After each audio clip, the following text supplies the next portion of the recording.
Assalamualaikum warahmatullahi wabarakatuh. Terima kasih buat kawan-kawan yang udah hadir, udah datang lagi di channel Riam Biru. Terima kasih banyak pokoknya. Dan hari ini seperti biasa ada Bro Ayung mau berbagi cerita. Kita mau ngobrol-ngobrol horor ya, tapi lebih tepatnya gue dengerin dia yang ngomong gitu. Kayak gitu sih. Hari ini belum tahu dia mau cerita apaan. Yang jelas hari ini tuh lo mau bawain 2 cerita ya. Iya, habis libur. Nah gitu aja. Langsung aja waktu dan tempat buat Bro Ayung. Waktu dan tempat dipersilahkan. Nah, terima kasih Mas Riam Biru atas waktu dan tempatnya. Resmi banget ini. Aku mau nyapa teman-teman dulu. Assalamualaikum warahmatullahi wabarakatuh. Waalaikumsalam. Bismillahirrahmanirrahim. Semoga kawan-kawan Riam Biru di sana selalu dalam keadaan baik, selalu dalam keadaan sehat, selalu bahagia kapanpun dan dimanapun saatnya. Gini aja nyebutnya kawan-kawan ngobor gitu aja. Kawan-kawan ngobor. Ya udah, kawan-kawan ngobor. Moga-moga sehat semua ya. Ini sebuah kisah datangnya dari Mas Firman. Firman. Ya sebenarnya dari Mas Saimun, tapi kisahnya Firman gitu. Dari Mas siapa? Saimun. Saimun tapi kisahnya Firman. Iya. Jadi lo ngomongnya seolah-olah gue tuh kenal gitu sama Firman. Kenal emang? Enggak kan? Enggak, jauh sih bukan di sini gitu. Jadi Firman itu adalah pria lajang 42 tahun Bi. Dia itu anak kedua dari 6 bersaudara. Tapi di usia, dia tinggalnya itu di sebuah desa di kecamatan, ya di sana lah di Kabupaten Banyumas sana. Nah itu dia itu masih sendiri, masih lajang di usia seperti itu, di angka 42. Kalau alasannya ya inilah diplomatis, biasa, klasik banget gitu. Katanya belum ada jodoh yang pas seperti itu. Kata Saimun kalau itu diucapin sama orang-orang itu ada masuk akal gitu. Tapi kalau catatannya siapa namanya itu Firman, yo Mas ngomong kayak gitu ya nggak pas banget gitu loh. Lah dia itu siapa? Nah, orang nggak dapat jodoh karena kakean milah-milih, kebanyakan milah-milih gitu. Standarnya terlalu tinggi, Bi. Jadi dia bukan siapa-siapa, ya pemuda juga udah nggak pemuda lagi. Prestasi di bidang apapun dia nggak punya. Bukan jelek-jelekin, ini kata Mas Saimun gitu. Faktanya seperti itu. Dan dia juga nggak punya pekerjaan tetap. Ada keahlian tukang, itu pun kalau diajak. Kalau nggak diajak ya nggak nyari. Kalau nggak ada kerjaan, ya udah mancing-mancingan. Kalau masalah makan apa tinggal ngikuti ayunya atau saudara yang lain.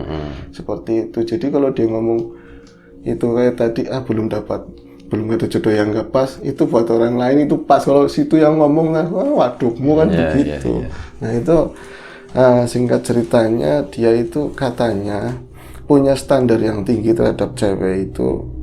Ya demikian, nah dia maunya gitu kalau punya cewek, padahal dia hanyalah orang biasa dari keluarga biasa, ibu bapaknya udah meninggal Bi. Itu dulu juga petani biasa juga. Tapi kalau punya istri katanya itu harus orang yang punya, terus orang yang kaya, terus mirip sama bintang pujaannya dia kan sukanya India pun harus kayak Rani Mukherjee Bi katanya. Aku sempat nyari-nyari Rani Mukherjee kayak apa gitu kan. Nah itu harus kayak dia. Yang cakep tuh Nilam. Asik. Apsana Piarka dulu. Ngapain kita jadi bahas netizen gimana? India, nah gitu. Itu dia maunya itu yang kayak Rani Mukherjee. Nah itu kebetulan di kampung itu yang rada mirip itu anaknya Pak Handoko.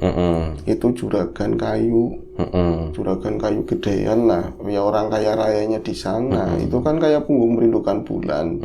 Menurut keluarganya begini, Man, Boya, kamu itu, Man, dipikir dulu, nggak usah nyari yang macam-macam. Itu siapa, kamu siapa, Man, kalau mimpi jangan ketinggian. Senengnya kuyu gitu. Orang sana kan ngomongnya begitu. Ya mbok dipikir nganah, tapi nek ora gelem dilarui yang nganah mana dewek katanya. Itu kesana sendiri kalau nggak mau dibilangin ya udah terserah. Tapi masalah kalau ada apa-apa, kalau kamu nggak mau nurutin ayunya, adik-adiknya, ya udah nyari makan sendiri kalau lagi nganggur gitu. Nah, diancam seperti itu. Tapi bagi Firman hal itu nggak menyurutkan niatnya, Bi. Dia selalu cari luang waktu, cari kesempatan buat ketemu anaknya Pak Handoko yang Siapa namanya? namanya Ani, Bi. Ani. Ya nama samaran. Iya. Namanya Ani. Dia itu salah satu Nama aslinya Handayani gitu ya. mungkin ada Samarannya tutup Ani bunda. gitu. Itu dia itu baru saja menyelesaikan sebuah studi lah bidang seni. Dia ada kesenian di Yogyakarta, pasti teman-teman tahu. Dan bulan ini yang paling buat bulan itu buat Gue banyak temen anak seni di Jogja. isi sana ya. Itu dia itu mau menikah, Bi, bulan itu. Nah, pujaan hatinya si Firman itu mau menikah dengan seorang pengusaha asal Semarang. Itu bikin down si Firman itu. Jadi dia itu kayak hancur kehidupannya. Pujaannya dia yang mirip banget sama si Rani Mukreji itu. Dia banyak setiap hari selalu nyetel lagu India yang di dalamnya yang joget itulah yang nyanyi itu. Selalu seperti itu tuh bikin kecewa, bikin dia merana. Kadang-kadang dia jadi sering lamun, tadinya penceria gitu. Sekarang jadi sering ada di pinggir sawah ngangang, liatin orang-orang macul. Ntar kalau disapa, "Man, lagi apa?" Itu nggak ngomong, langsung pulang. Kadang-kadang di kebun, Dia kadang-kadang mungkin lagi ngebayangin gitu, dia sama itunya nari-nari di sawah gitu kan. kecewa. Tahu-tahu Tapi ada kan musiknya katanya gitu. lagunya jadi ganti lagu yang menyayat-nyayat begitu. Oh, begitu ya. Jadi setiap dia nongkrong ngebayangin penderitaan kecewanya nggak bisa sama Ani. Di belakangnya tuh ada backsoundnya itu dari HP-nya dia itu. Oh gitu. Ada lagu India yang menyayat begitu. Simon juga paham karena dia itu kawan karib dari kecil, juga tetangganya dia. Akhirnya kan karena memang kalau gini caranya, Simon ngomong sama Yayunya, yang namanya Ipa. Ipa, kalau kayak gini caranya, Firman bisa kentir yuk. Ini aja udah kelihatan kentir katanya begitu. Begitu juga tangga-tangga yang lain. Akhirnya si Simon itu kan sebenarnya seorang mandor. Seorang mandor, dan dia mau ada pekerjaan lanjutan di bilangan Jakarta Selatan, renov rumah. Akhirnya dia diberani-beraniin ngadep ke Firman yang lagi ngelamun. Itu di samping pedangan, ini apa ya, dapur gitu. Di samping dapur, sambil ngeliatin kambing begitu. Itu tentu ada lagu Indianya, selalu ada ya, lagu. soundtracknya ada. Soundtracknya ada. Bilang gini, man, bro, melu aku ayo. Nehi gitu. Tapi nggak jawab. Enggak jawab Nehi. Ikut aku aja yuk ke Jakarta. Itu catatannya Firman itu nggak pernah ke Jakarta sama sekali. Hiruk pikuk Jakarta, metropolisnya itu nggak ngerti. Itu ikut aku aja yuk ke Jakarta. Dia cuman diem. Man, jangan dipikirin. Wanita itu bukan cuman Ani, man. Ada Rika, ada yang lain. Dia sempat ngelawak juga sama aku kan. Itu Rika. Iya, di sana Ani. itu yang kaya itu banyak. Yang kaya Reni Mukreji banyak. Bahkan ada yang kaya Preity Zinta, ada Kajol juga. Itu di Jakarta banyak. Itu udah mulai ngelirik ke Simon katanya. Kayak apa iya gitu kan. Serius, man. Walaupun Firman gak jawab, tapi dikatain begitu. Serius, ikut saya aja. Nanti kamu kerja dapat duit, majikan gini. Gitu.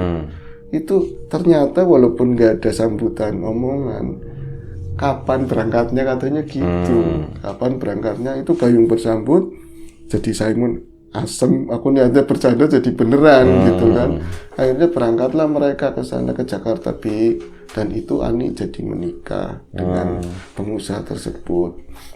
Itu sampainya di Jakarta, Firman biasa plonga-plongo dulu kan di sana. Karena kan ininya kan banyak, tukang-tukang banyak. Firman ini Jakarta atau Bekasi? Udah Jakarta. Oh, Jakarta Selatan, oh, Jakarta Selatan. Jadi ada renov rumah itu di sana bener. Jadi di sana itu yang rumahnya, yang punya rumah owner itu nggak ada. Mereka adanya di Singapura. Kalau misalnya pulang itu tiap 2 minggu atau sebulan sekali. Tapi anak perempuannya ada, Bi. Janda, Bi. Janda 32 tahun, nggak punya anak. Itu packaging banget kan. Nah ini 2 hari udah mulai, Mon, katanya Jakarta banyak yang kayak itu, Mon. Kok malah ke rumah gini langsung kerja, Mon? Tenang, Man, sebentar lagi, Man. Sebentar lagi. Udah, yang penting kerja yang kentang, sergap gitu. Itu pas ngelihat si cewek tersebut namanya Tian, Bi. Kalau ini nama asli katanya. Ya Tian siapa lah, dipotong depannya Iya, itu Tian Santang gitu. Tian Santang itu pas ngelihat begitu, udah sontak namanya Ani versi Rani Mukhrejinya kampung itu Ani cuman mirip. Kalau ini Tian, namanya orang sana ya lebih begini-begini, lupa sama Ani. Itu langsung katanya Firman itu kerja semangat banget. Itu lagunya ganti katanya. Lagu yang tadinya buat si Ani, ada lagu India lain, udah mulai pasang-pasang sendiri, nanya-nanyain, Mun, udah datang Mun, mana Mun? Mbak Tian mana Mun? Dia rajin selalu nyari-nyari kesempatan biar tegur sapa, biar bisa ngobrol sama si Mbak Tian itu. Nah, orang namanya Mbak Tian memang orang baik, dia selalu tegur sapa, mau ngobrol begitu. Diartikan berbeda oleh si Firman tersebut. GR ya. Dia jadi kegeeran dan satu ketika memang namanya rumah sana kan gede-gede, kerjaan tuh nyambung. Singkat cerita nyampe hampir mau 6 bulan untuk pekerjaan tersebut nyambung lagi. Nah, Firman semakin menjadi perasaannya sama si itu, sama Mbak Tian itu. Oh, jadi 6 bulan itu, setelah ngegarap ini selesai, tanggung nih ini, tapi masih di situ. Masih di situ-situ. Jadi pindah-pindah ruangan, ada bangun baru seperti itu. Itu semakin intens ketemu sama Tian, semakin menggebu-gebu. Malah Saimun yang jadi khawatir. Ini kalau beneran, ini tambah aku malu sama Mbak Tian kalau si bocah ini tahu-tahu katakan cinta. Bener satu sore beneran kayak gitu. Dia ngomong sama Saimun, Mun, sudah saatnya Mun. Saatnya apa man gituin.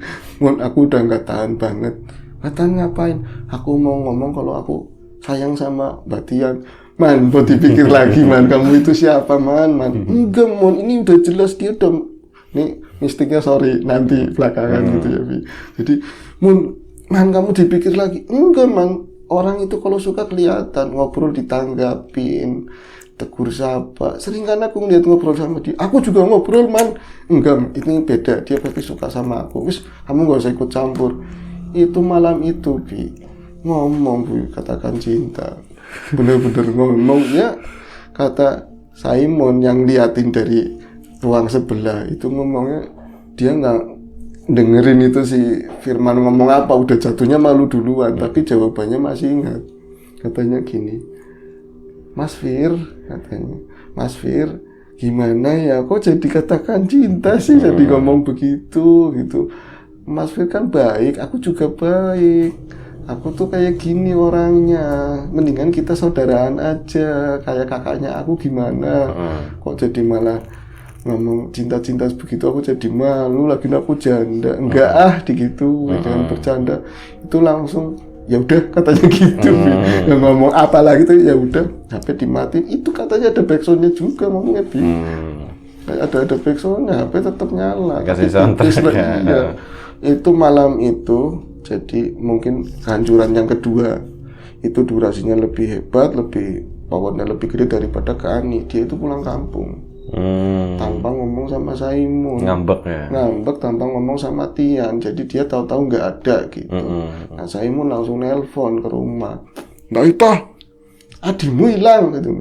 Hilang gimana? Pokoknya nggak ada. Ini kan Tir ini udah mulai senang sama bos saya gitu kan. Nah udah nyampe rumah belum? Nggak tahu, belum ada orang pulang ke rumah ini, belum ada dia Firman. Itu tahu-tahu memang Firman itu kayak rasanya mau jatuh cinta kan. Belakangan setelah cerita itu selesai kan cerita semua ke Simon ya. Dia itu dari Jakarta pindah bis di terminal kayak mau ngaco gitu loh. Ada kerumunan, ada orang minum-minum, ikut minum. Nanti ada waras sedikit pindah bis lagi sampai Cirebon, sampai Brebes. Terakhir Tegal nyampe ke jurusan Purwokerto sana Bi. Itu pindah-pindah dulu saking kacaunya perasaan hatinya itu. Nah itu singkat ceritanya dia itu jalan terakhir itu kan pakai angkot menuju ke kampung ya, dia nggak pakai ojek karena memang udah terluka banget. Itu akhirnya dia jalan kaki menuju kampungnya dia. Nanti bakalan ngelewatin rumahnya Ani tentu tapi udah nggak kepikiran, cintanya udah sama Tian. Nah itu jalan kaki habis hujan. Ini juga basah semua katanya, jalanan basah, tumbuhan basah, itu nggak peduli. Nah suasana yang gelap seperti itu, namanya gelapnya kampung, itu lebih menyayat lagi buat saya, buat Firman ya. Lagunya tetap ada katanya. Nah itu pas lagi dia ngelewatin mau masuk ke kampungnya dia, itu memang lewatin rumahnya Pak Handoko, Pi. Itu cuman lihat Ani gitu doang, tapi nggak, udah hilang perasaannya. Masa lalu ini Dek Tian, Mbak Tian udah hilang, sirna gitu. Aku udah kacau banget. Dia itu sengaja, padahal ada jalan yang nggak ada genangannya, sengaja didramatisir itu jalannya yang ada airnya gitu, ceprak gitu. Itu dari jauh nampak ada penerangan lampu memang. Itu jadi ada terpal pinggir jalan. Itu bekas, biasanya ada orang dagang ketoprak nyampe malam di situ. Itu biasanya ada orang dagang ketoprak nyampe malam, tapi ini Jumat, oh iya tutup. Itu ada perempuan duduk di situ. Tapi buat Firman, mau perempuan masa apa? Aku nggak peduli, aku Tian banget gitu loh. Akhirnya dia tetap jalan ke sana sambil tetap ada lagu India mengiringi perjalanannya dia itu, sambil sedih mikirin, katanya aku udah nggak sanggup lagi hidup gitu. Pas di depannya perempuan tadi disapa, Mas Fir, gitu. Dia nengok kan, berhenti. Pas dia nengok itu bikin apa ya, katanya jantungnya dia itu kayak mandek, bukan karena kaget atau apa, ternyata itu Ani yang nyapa. Itu yang nyapa Ani duduk di inilah Padung lah buat jualan ketoprak di situ. Nah itu ya dengan sendirinya, karena pesonanya Ani kan ini ya kan, tetap aja dia mau ke sono menyamperin ke Ani. Terus Mas Fir sini dulu, Mas Fir dari mana, baru pulangnya. Itu otomatis Tian hilang lagi. Hilang lagi, gambaran Tian itu udah ketelan sama gerimis. Jadi dia sono, loh Dek Ani kok duduk di sini sendirian gitu. Iya Mas Fir, pengen yang adem-adem, katanya begitu. Nah terus, Mas Fir dari mana? Dari Jakarta ya? Iya. Kok lama banget sih? Kok lama banget? Kayaknya sesuatu gitu. Aku nungguin loh, aku kangen, katanya begitu. Akhirnya dia jadi dok seperti itu kan, Bi. Loh, berarti yang salah Yayu ini sama saudara-saudara. Jelas Ani sebenarnya sayang sama aku, seneng. Aku mau ngomong cinta nggak boleh, ini ada kesempatan kedua, Bi. Nah itu kok kangen gimana? Ih, kamu Mas aja yang nggak pernah ngomong ke aku, sering wariwi depan rumah, sering ketemu di balai desa di mana, tapi nggak pernah ngomong, kata dia gitu. Jadi kamu ini gitu kan? Ini aja, nanti itu langsung dipegang, katanya duduk di Padung itu, dipegang tangannya Firman. Kata Firman itu sempat dingin banget, tangannya itu dingin banget, tapi oh iya lagi hujan, lumrah itu. Tapi kesananya gantinya harapan-harapan baru, nanti aku bisa jalan bareng lagi sama si Ani gitu. Aninya juga bilang, Mas Fir 3 hari lagi kita ketemu di sini ya, soalnya kan tahu sendiri Bapak itu orangnya susah. Gitu.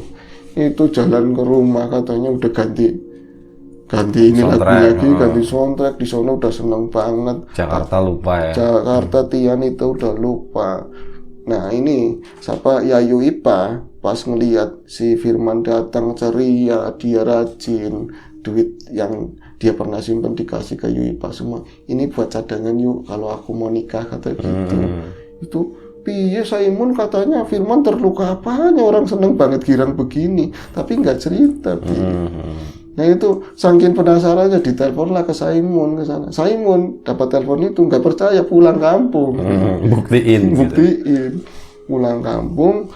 Nah Firman itu, kalau si Firman lebih tertutup, dia punya HP tapi buat lagu-laguan doang. Kalau Firman itu kan jangkauannya luas, banyak informasi dari sana sini.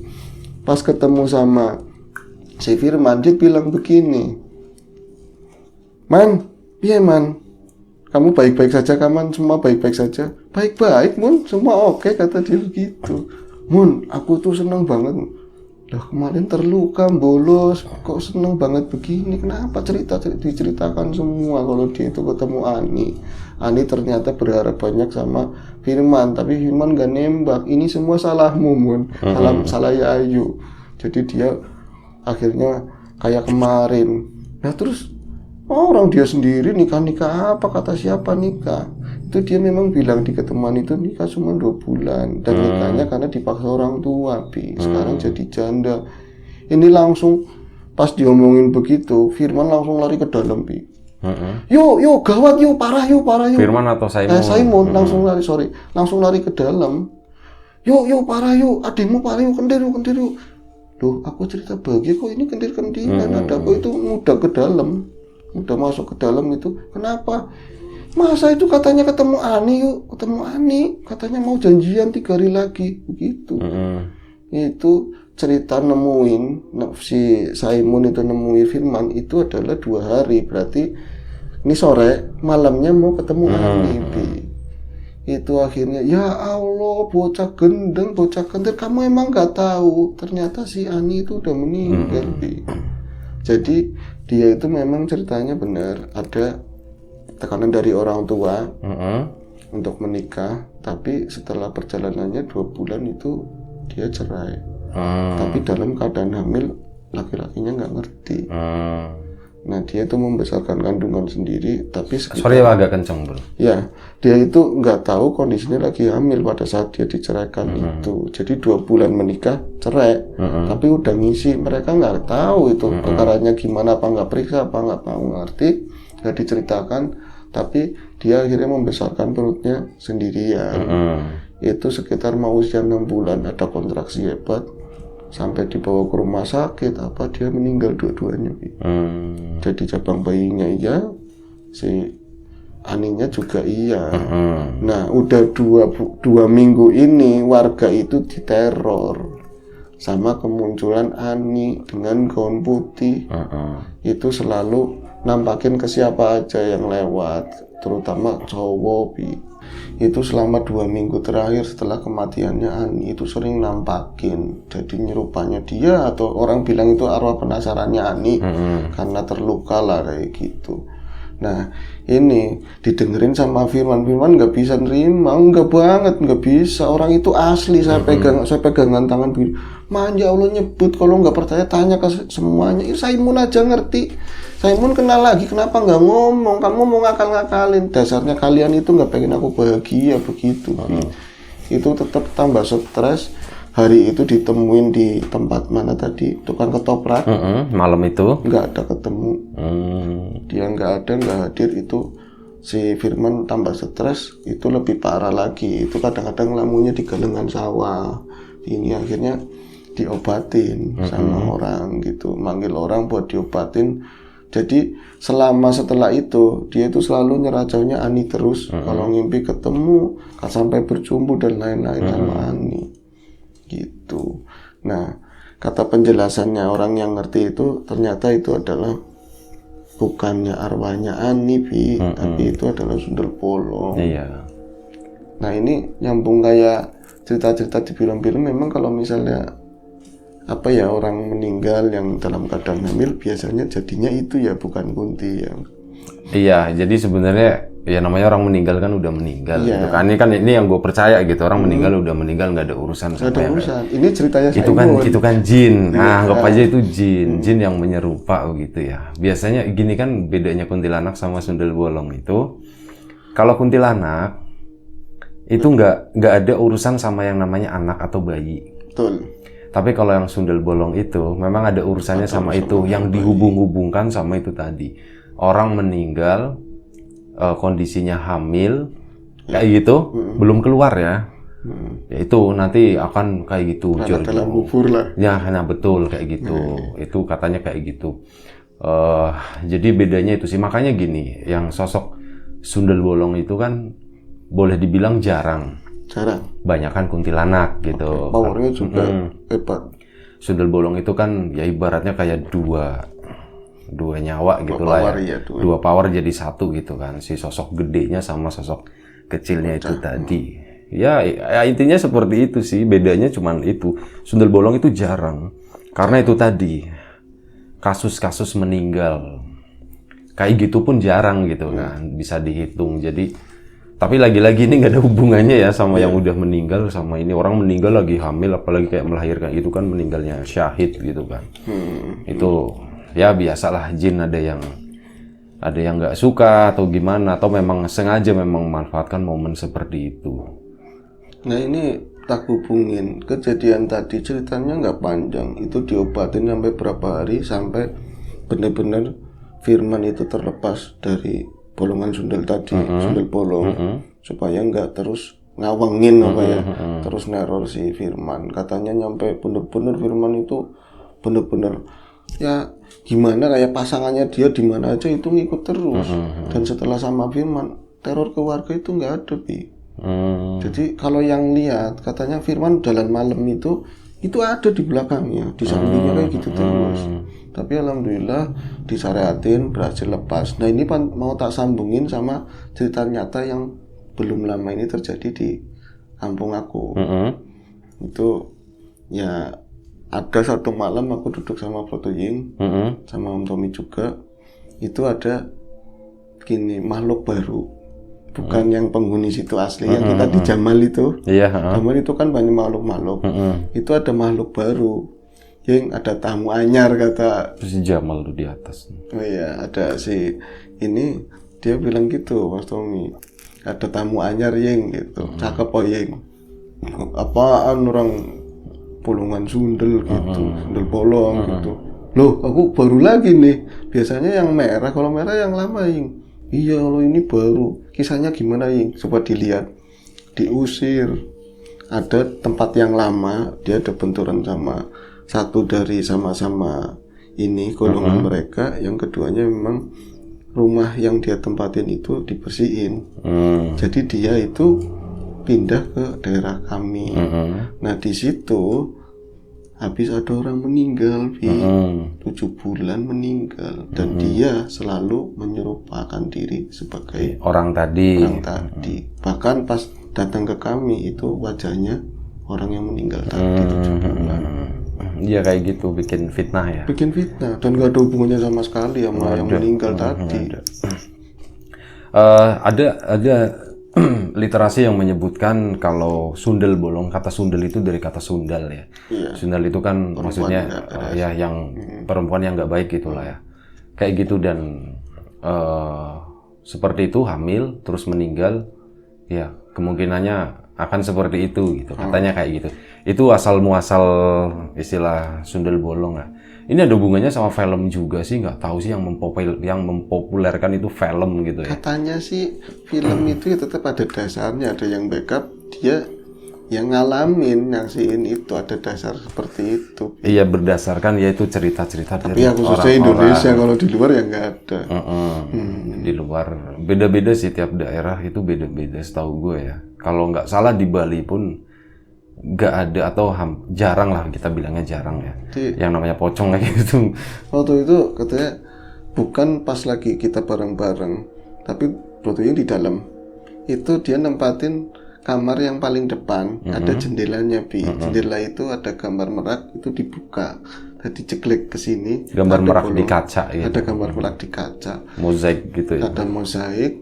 Terus ini kok rumahnya dia dengan sendirinya itu nggak mau yang penduduk asli, yang goib-goib yang situ nggak mau masuk ke dalam, tapi itu mau berusaha masuk ke dalam nggak bisa. Nah itu di jendelaan ada yang ngetok-ngetok, ada yang berdiri di situ. Siapa sih kamu? Pas dilihat ya Bro Tuying kaget juga, orang pas dilihat nengok begini itu di sini katanya. Itu wajahnya orang yang meninggal kemarin tadi loh. Kamu siapa? Aku sih ini. Taruhlah warnanya namanya siapa, Yuni, atau aku Yuni. Bohong kamu. Aku Yuni mas, aku pengen masuk mas, tapi nggak bisa. Kalau Yuni asli ya bisa masuk, Yuni-Yunian ya enggak gitu. Yuni udah meninggal, kamu jangan fitnah. Rubah yang benar. Jadi aslinya itu golongan Sundel ternyata. Lah waktu nampakin itu bajunya itu masih kayak Yuni kayak gitu atau iya gimana? Sama, cuman dressnya panjang dress kayak gitu. Yang bolongannya kelihatan enggak, aku ngomong gitu. Pas balik iya. Di sini katanya pelatung semua yang belakang gitu, ada darah-darah begitu. Kayak film ya ini. Serem gitu. Ya berarti ya sundel bolong itu serem. Dan powernya jauh gede, nakal, jahat. Kuntilanak tuh ibaratnya kayak ayam ya, kalau sundel bolong itu kayak burung onta kali ya. Iya. Nah itu pas kita Jamal, itu belum pindah ke situ, Bi. Pas persis di situ, sekarang mukimnya di situ. Areal Jamal lewat itu. Yang dilewat situ, yang sebelah ada kiri. bambu-bambu. Yang ada pocongnya itu ya. Iya, terus ada pohon randu di situ di ujung. Sekarang sering. Berarti yang dekat sama makam sana. Iya. Yang dekat sama makam. Wah, kapan-kapan kita tengok. Sorry ya diceritain nggak apa-apa ya. Iya, kapan-kapan kita tengokin ke sana. Nanti ngasih liatnya Bro Ayung sama Bro Tuying aja, gue jangan gitu. Soalnya kalau lihat gue pasti takut gitu. Sama Bi, aku juga. Kalau liatin kan cakep-cakep aja. Itu pas munculin gitu tuh ada kayak lampu dari bawah gitu nggak, bro? Kayak di film-film Kayak gitu. ini di Ya, center. kalau Suzana gitu kan, waduh, Itu yang nyebelin bangsa-bangsa kayak gitu kalau nampakin itu ngagetin. kagetin. Orang yang indigo pun udah biasa ngeliat, kadang-kadang tahu cek. Itu yang bikin kadang orang meninggal sama ini enggak juga karena dia kaget lari kepaduk apa atau ketabrak apa ya kayak gitu. Sama ini sih ada sesuatu lagi ya yang menarik juga, dan gue nggak tahu ini udah pernah dibahas atau belum. Baik di sini atau dimanapun gitu ya. Kan banyak orang yang pernah mengalami hal-hal mistis kayak itu, supernatural. Nah, salah satu kekuatan dari jin itu, mereka kan bisa mengendalikan pikiran. Kalau bahayanya tuh kayak gitu, kalau udah masuk ke pikiran. Jadi begini, kayak misalnya, mereka itu kan gaib, iya kan? Tapi si orang tadi yang mengalami itu ngerasa kalau itu tuh fisik gitu. Misal kayak contoh tadi di cerita tadi, dipegang rasanya dingin, itu kan padat gitu kan, bisa dipegang, bisa bercinta kayak gitu, itu wujudnya udah padat gitu fisik. Nah, itu tuh sebenarnya bukan mereka memadatkan diri, itu bukan. Benar. Tapi apa? Mereka itu menguasai pikiran kita, seolah-olah kita tuh memegang sesuatu yang padat, padahal itu pernah antum kan ngomong itu adalah energi. Ya benar seperti itu. Makanya di Nilo ini juga berapa kali lampu tadi dep-dep, ya seperti itu. Jadi benturan ke dia itu kita nggak mendeskripsikan, maksudnya channel lain yang ada unboxing dan lain-lain ya Bi. Tapi sangat tidak mungkin itu jogrok gede apalagi dihudani ngono. Angel Bi. Itu energi rajanya aja benturannya ke lampu kalau dinilas luhur begitu. Kebanyakan ya maaf ya, kebanyakan ya nggak semuanya sih. Gue bilang kebanyakan aja gitu. Kalau semuanya itu kan vonis gitu. Vonis, tapi ya benar. Kalau kebanyakan kan ya kita juga menganalisa gitu. Yang channel itu ya, maksudnya yang penelusuran ini, mohon maaf banget, bukan mau cari ribut, enggak sama sekali. Tapi ini kita kayak ngasih pendapat aja. Yang penelusuran seperti itu, misalnya lihat ada kuntilanak, ada pocong gitu, itu mereka itu teman sendiri ya sebenarnya, teman sendiri yang didandanin seperti itu. Soalnya gue pernah ngalamin ikut kayak gitu, acara kayak gitu, nah ternyata ada pocongnya gitu. Yang mana sama situ aja yang sering jadi kan ya. Pas gue nengok, ya elah, nah ini kan yang tadi ngopi bareng gitu. Tapi ya udah itu nggak apa-apa lah, itu gue rahasiain kayak gitu. Itu soalnya susah banget loh untuk bisa menangkap seperti itu di kamera, itu susah banget sumpah. Bahkan sekelas TV pun itu udah settingan. Iya, artinya ya paling banter ya kalau nggak ops ya blur udah sama lampu. Iya, itu berat banget soalnya. Susah, apalagi kamera-kamera tajam kayak zaman sekarang itu udah ketembus aja udah. Tesla ya. Iya, shot gitu udah tembus, nggak bisa ini. Ya udah gitu aja ya. Nanti daripada obrolannya melebar kemana-mana, terima kasih buat kawan-kawan. Tapi asik juga nih sebenarnya setiap sesi itu disisain buat acara ngobrol-ngobrol dikit kayak gini ya. Nah, terima kasih buat kawan-kawan yang udah mau nonton, mau dengerin. Apapun tadi yang kita sampaikan itu jangan dijadikan patokan. Ini lebih murni ke pendapat pribadi aja. Setiap orang berhak dan pasti punya pendapat pribadi masing-masing gitu. Jadi kita nggak berusaha memaksakan, kita nggak memvonis apapun. Yang jelas kita hanya berbagi aja. Silakan diterima, nggak diterima pun nggak ada masalah sama sekali kayak gitu ya. Jadi gitu aja, terima kasih buat kawan-kawan. Sekali lagi kita mohon maaf ya kalau misalnya ada sesuatu yang nggak berkenan di mata, di hati, di telinga kawan-kawan semuanya. Mohon dimaafkan. Jaga kesehatan kawan-kawan semuanya. Assalamualaikum warahmatullahi wabarakatuh.